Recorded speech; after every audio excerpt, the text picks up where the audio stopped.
ఓం శాంతి. ఈరోజు Murali date 20 April 2026. బాబా చెప్తున్నారు, మధురమైన పిల్లలు, మీరు ఈశ్వర్య ముక్తి సైన్యం అంటే సాల్వేషన్ ఆర్మీ. మీరు సర్వులకు సద్గతినివ్వాలి, అందరి ప్రీతిని ఒక్క తండ్రితో జోడించాలి. ప్రశ్న: మనుషులు తమ బుద్ధిని దేని యందు ఉపయోగిస్తారు? మీరు మీ తెలివిని ఎక్కడ ఉపయోగించాలి? జవాబు: మనుషులు తమ బుద్ధిని ఆకాశము, సృష్టి రహస్యాలను తెలుసుకునేందుకు ఉపయోగిస్తున్నారు. కానీ దీనివల్ల ఎలాంటి లాభము లేదు, దీని అంతము దొరకదు. పిల్లలైన మీరు మీ తెలివిని పూజ్యులుగా అయ్యేందుకు ఉపయోగిస్తారు. వారిని ప్రపంచం పూజించదు. పిల్లలైన మీరు పూజనీయ దేవతలుగా అవుతారు. పాట: మిమ్మల్ని పొందుకుని మేము సర్వము పొందాము. ఓం శాంతి. ఇది జ్ఞాన మార్గమని, అది భక్తి మార్గమని పిల్లలు అర్థం చేసుకున్నారు. ఇప్పుడు భక్తి మార్గం మంచిదా లేక జ్ఞానం మార్గం మంచిదా అనే ప్రశ్న వస్తుంది. రెండు వస్తువులున్నాయి కదా. జ్ఞానం ద్వారా సద్గతి కలుగుతుందని అంటారు. భక్తి, జ్ఞానం తప్పకుండా వేరువేరు. భక్తి చేయటం వలన జ్ఞానం లభిస్తుందని, తద్వారా సద్గతి కలుగుతుందని మనుషులు భావిస్తారు. భక్తి మధ్యలో జ్ఞానం రాదు. భక్తి అందరి కొరకు, అలాగే జ్ఞానం కూడా అందరి కొరకు. ఇది కలియుగ అంత సమయం కావున అందరూ దుర్గతిలో ఉంటారు. అందుకే ఇతర సాంగత్యాలన్నీ వదిలి మీతో సాంగత్యాన్ని జోడిస్తామని పాట కూడా పాడతారు. అయితే వారెవరో, ఎవరితో జోడించాలో ఎవరికీ తెలియదు. తరచుగా బుద్ధి కృష్ణుని వైపు వెళ్తుంది. మేము సత్యమైన ప్రీతిని మీతో జోడిస్తామని అంటారు. కృష్ణునితో ప్రీతిని జోడిస్తే మరి గురువులు, గోసాయిలు మొదలైన వారి అవసరం లేదు కదా. కృష్ణుణ్ణే స్మృతి చేయాలి. వారి చిత్రం అందరి వద్ద ఉంది. కృష్ణ జయంతిని కూడా జరుపుకుంటారు. మరి ఇతరుల వద్దకు వెళ్ళే అవసరమే లేదు. మీరాబాయ్ ఒక్కరితోనే బుద్ధిని జోడించింది కదా. పని పాటలు చేసుకుంటున్న కృష్ణుణ్ణే స్మృతి చేస్తూ ఉండేది. ఇంట్లో ఉండి తినుట, త్రాగుట అన్నీ చేస్తూనే సత్యమైన ప్రీతిని ఒక్క కృష్ణునితోనే జోడించింది. ఇది ఆ ప్రేయసి ప్రియుల వలె అయింది. కృష్ణుణ్ణి స్మృతి చేస్తున్నందున ఫలం కూడా లభిస్తుంది. కృష్ణుని గురించి అందరికీ తెలుసు. సత్యమైన ప్రీతి మీతోనే జోడించాము, ఇతర సాంగత్యాలన్నీ వదిలేశామని పాటలు కూడా పాడతారు. ఇప్పుడు అత్యంత ఉన్నతమైన వారు, సత్యమైన వారు పరంపితాయే. అందరికీ వారసత్వంనిచ్చువారు తండ్రి ఒక్కరు మాత్రమే.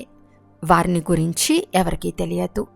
పరంపిత పరమాత్మ శివుడని అంటారు, కానీ వారు ఎప్పుడు వచ్చారో వారికి తెలియదు. శివ జయంతిని జరుపుకుంటున్నారు అంటే వారు తప్పకుండా వచ్చి ఉంటారు. వారు ఎప్పుడు, ఎలా వస్తారో, వచ్చి ఏం చేస్తారో ఎవరికీ తెలియదు. సర్వులకు సద్గతినిస్తారని ఏ మనుషు మాతృలకు తెలియదు. కానీ ఎలా ఇస్తారో, సద్గతి అనగా ఏమిటో కొద్దిగా కూడా తెలియదు. శివబాబా తప్పకుండా స్వర్గ చక్రవర్తి పదవిని ఇచ్చి ఉంటారు కదా. పిల్లలైన మీరు ఎవరైతే ఆ ధర్మానికి చెందినవారో మీకే ఈ విషయం తెలియదు, మర్చిపోయారు. మరి ఇతరులకెలా తెలుస్తుంది? ఇప్పుడు శివబాబా ద్వారా మీరు అర్థం చేసుకున్నారు. ఇతరులకు కూడా అర్థం చేయిస్తారు.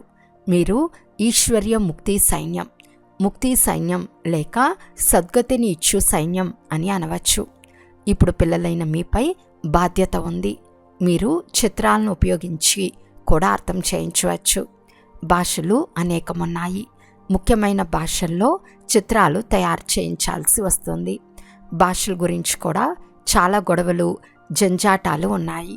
అందువలన ప్రదర్శనలు కూడా తయారు చేయవలసి వచ్చింది.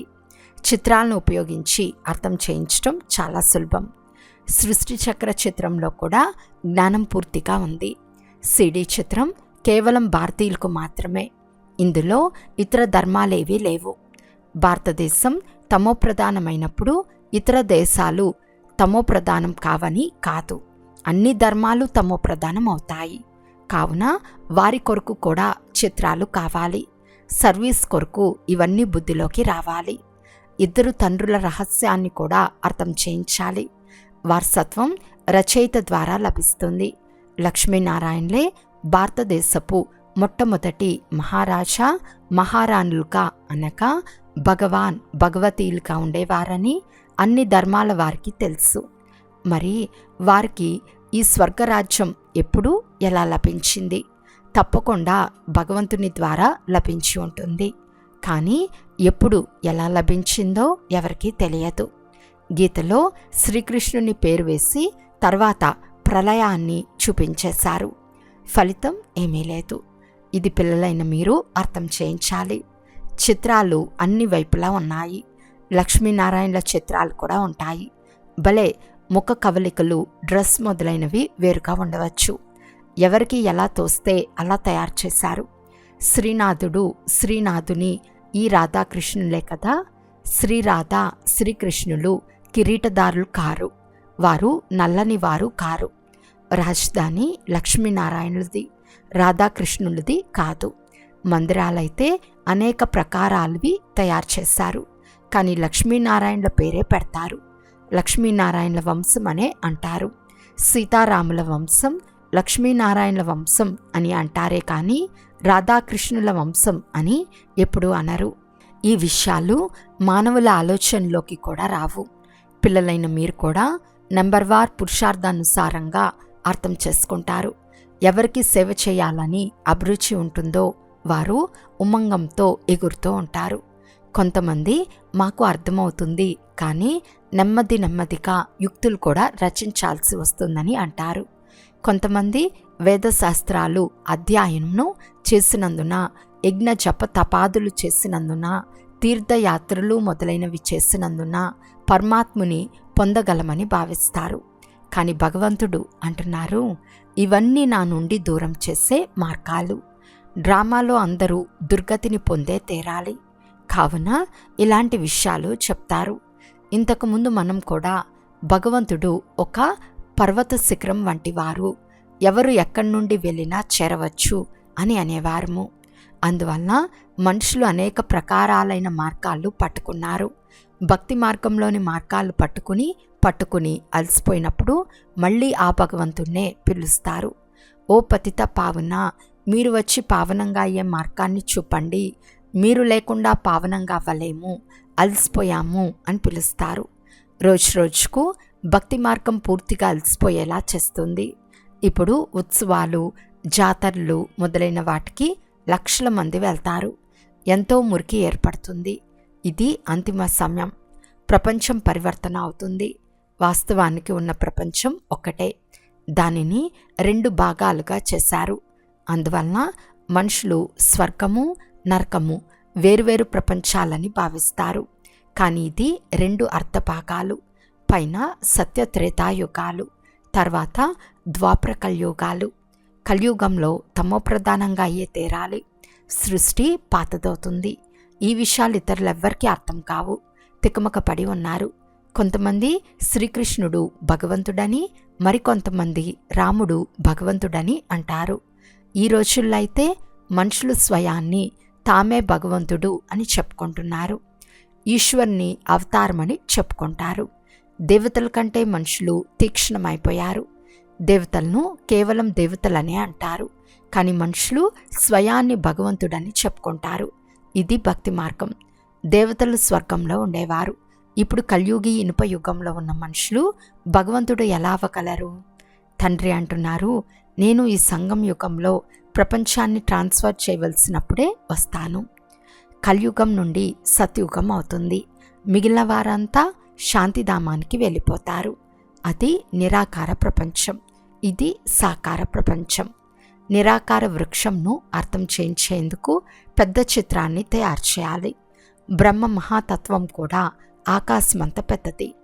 రెండిటికీ కూడా అంతము కనుగొనలేరు.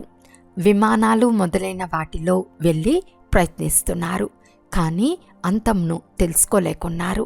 సముద్రమే సముద్రం, ఆకాశమే ఆకాశం. అక్కడ ఏమీ లేదు. చాలా ప్రయత్నిస్తున్నారు, కానీ వీటి వలన లాభమేముంది?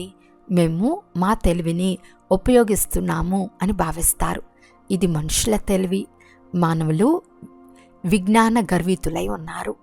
ఎవరు ఎన్ని రహస్యాలు తెలుసుకున్నా వారిని పూర్తి ప్రపంచమంతా పూజించదు. దేవతలను పూజిస్తారు. పిల్లలైన మిమ్మల్ని తండ్రి ఎంతో శ్రేష్టంగా తయారు చేస్తున్నారు. అందరినీ శాంతిధామానికి తీసుకెళ్తారు. మనం మూలవతనం నుండి వచ్చామని అందరికీ తెలుసు.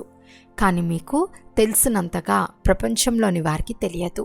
మూలవతనం అంటే ఏమిటో, ఆత్మలు అక్కడ ఎలా ఉంటాయో, మళ్ళీ నెంబర్ వారుగా ఎలా వస్తాయో ఈ విషయాలు ఏవి తెలియవు. బ్రహ్మ మహాతత్వంలో నిరాకార వృక్షం ఉంటుంది.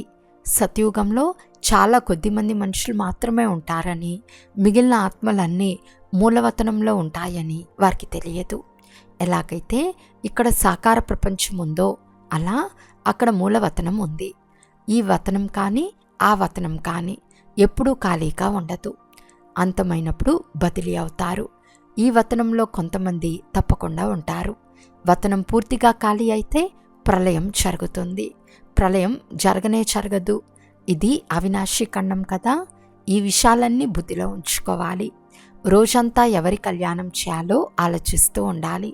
వారిపై మీకు ప్రీతి ఉంటే అందరికీ వారి పరిచయంను ఇవ్వాలి. వారు మన తండ్రి, వారి ద్వారా వారసత్వం లభిస్తుంది. ఎలా లభిస్తుందో మేము తెలుపుతాము అని చెప్పాలి. తెలిపించే వారిలో కూడా నెంబర్ వారుగా ఉన్నారు. కొంతమంది చాలా మంచి రీతిగా ఉపన్యసిస్తారు. కొంతమంది అలా చేయలేరు. వారు ఇంకా నేర్చుకోవాల్సి వస్తుంది. ప్రతి ఒక్కరూ తమ కళ్యాణం తామే చేసుకోవాలి. దారి లభించినప్పుడు ఇతరుల కళ్యాణం చేయాలి.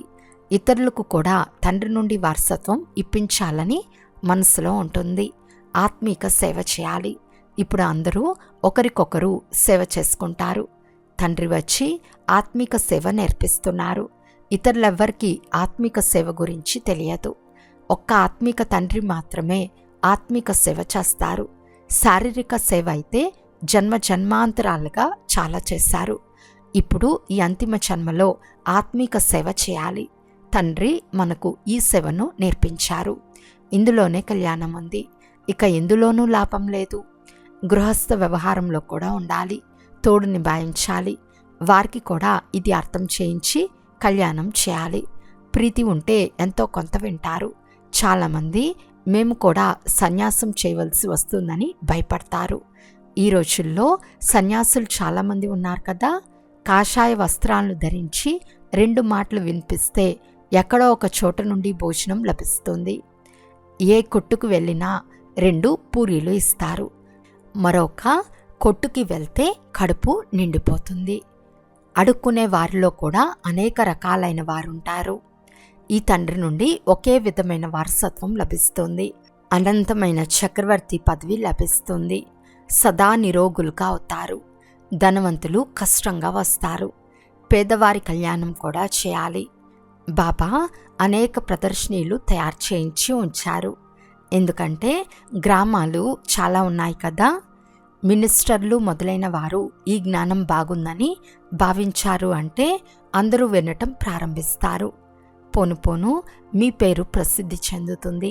ఆ తర్వాత చాలామంది వస్తారు. తుప్పు వదిలిపోయేందుకు సమయం పడుతుంది. రాత్రింబవలు కష్టపడితే బహుశా వదిలిపోతుంది. ఆత్మ పవిత్రమైంది అంటే అది శరీరాన్ని కూడా వదిలేస్తుంది. ఇవన్నీ అర్థం చేసుకోవాల్సిన విషయాలు. ఎగ్జిబిషన్లో కూడా అర్థం చేయించాలి. ముఖ్యమైనది భారతదేశ విషయమే. భారతదేశం ఉన్నతమవుతే అన్ని దేశాలు ఉన్నతమవుతాయి.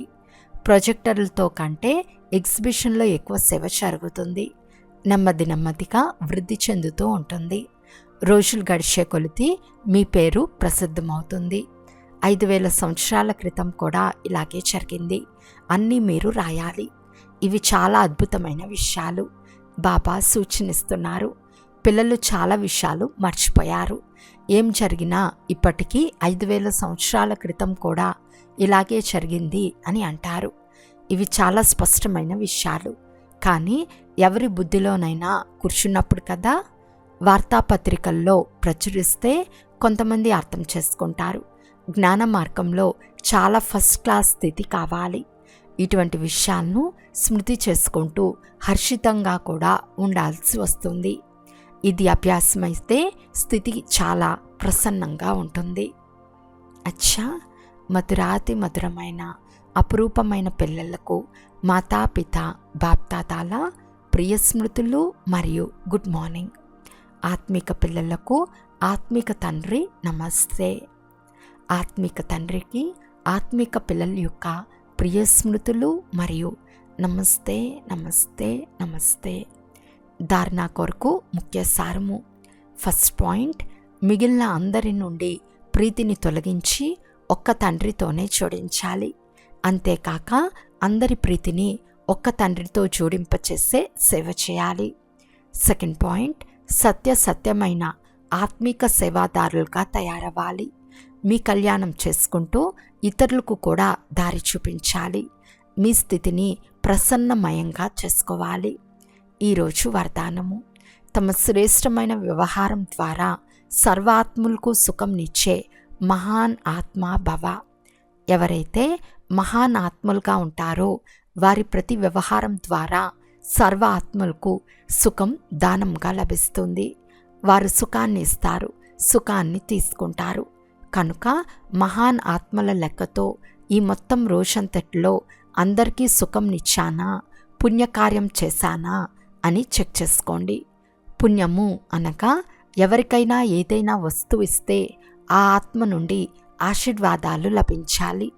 కనుక ప్రతి ఆత్మ నుండి ఆశీర్వాదాలు లభిస్తున్నాయా అని చెక్ చేసుకోండి. ఎవరికి దుఃఖం ఇవ్వలేదు కదా, లేక తీసుకోలేదు కదా అని చెక్ చేసుకోండి. అప్పుడు వారిని మహాన్ ఆత్మ అని అంటారు. స్లోగన్: చేసిన తర్వాత ఆలోచించటమే పశ్చాత్తాపం యొక్క రూపము. అవ్యక్త సూచన: మహాన్గా అవ్వాలి అంటే మధురత మరియు నమ్రత యొక్క గుణాలను ధారణ చేయండి. ప్రతి ఒక్కరి సంస్కారం లేక నేచర్ ఎవరిది వారిదే. కానీ స్వభావం ఈజీగా ఉన్నప్పుడే సర్వులకు స్నేహితులుగా ఉంటారు. అన్ని విషయాలలో, సంబంధాలలో సఫలుగా, మనసులో విజయులుగా ఉంటారు. అంతేకాక వాచలో మధురత వస్తుంది. ఈజీ నేచర్ అనగా ఎటువంటి సమయమో, ఎటువంటి వ్యక్తో, ఎటువంటి పరిస్థితుల్లో వాటిని పరిశీలిస్తూ స్వయాన్ని ఈజీగా చేసుకోవాలి. ఈజీ అనగా సంస్కారాలను కలుపుకునేవారు, స్వయాన్ని మలుచుకునేవారు. ఈజీ అనగా సోమరులు కాదు. అచ్చా. ఓం శాంతి.